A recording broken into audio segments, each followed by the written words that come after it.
రైతాంగం ఎక్కడికక్కడ కాంగ్రెస్ నాయకులను నిలదీయండి. 2 లక్షల రుణమాఫీ మీద ప్రశ్నించండి.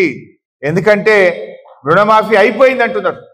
మేము అడిగిన బట్టి విక్రమార్కని అడిగిన, పోదామా ఈ రాష్ట్రంలో ఏ ఊరికి పోదాం, రుణమాఫీ అయిందంటే నేను క్షమాపణ చెప్తా, మీరు సిద్ధమా అంటే నోరు మెదపడం లేదు తుమ్మల నాగేశ్వరరావు గారు.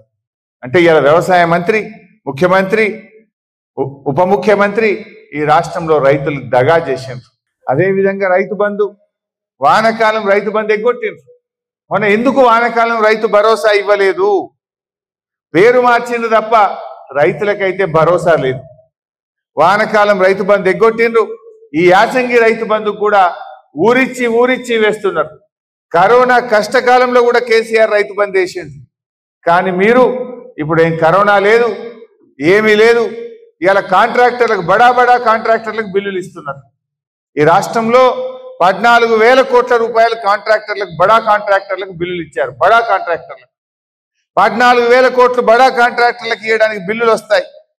రైతు బంధు ఇవ్వమంటే డబ్బులు ఉండయి మీకు. రిటైర్ అయిన ఉద్యోగులకు ఇవ్వమంటే డబ్బులు ఉండయి మీకు. ఇలా అంగన్వాడీ టీచర్లకు ఇవాళ 25వ తారీఖు, ఈ రోజు కూడా ఈ రాష్ట్రంలో అంగన్వాడీ టీచర్లకు జీతాలు పడలే. 1వ తారీఖే జీతాలు ఇస్తున్నామని చెప్తున్నారు.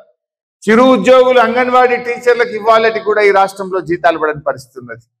ఇది చాలా మోసపూరితమైన ప్రభుత్వం. కేవలం మాటలే తప్ప చేతలు లేవు. ప్రజలు గమనిస్తున్నారు. నువ్వు 14,000, 15,000 కోట్లు బడా కాంట్రాక్టర్లకు బిల్లులు ఇచ్చినావు కదా, మరి అవేడికెళ్ళి వచ్చినాయి? పేద కాంట్రాక్టర్లకు, సర్పంచ్లకు బిల్లులు ఇవ్వమంటే ఇవ్వవు. 10 లక్షల లోపు చిన్న కాంట్రాక్టర్లకు బిల్లులు ఇవ్వమంటే మాత్రం డబ్బులు లేవంటారు. బడా కాంట్రాక్టర్లకు ఒక్కొక్కరికి 1,000 కోట్ల రూపాయలు ఇస్తుండ్రు. కమిషన్ల కోసం, పర్సెంటేజ్ల కోసం.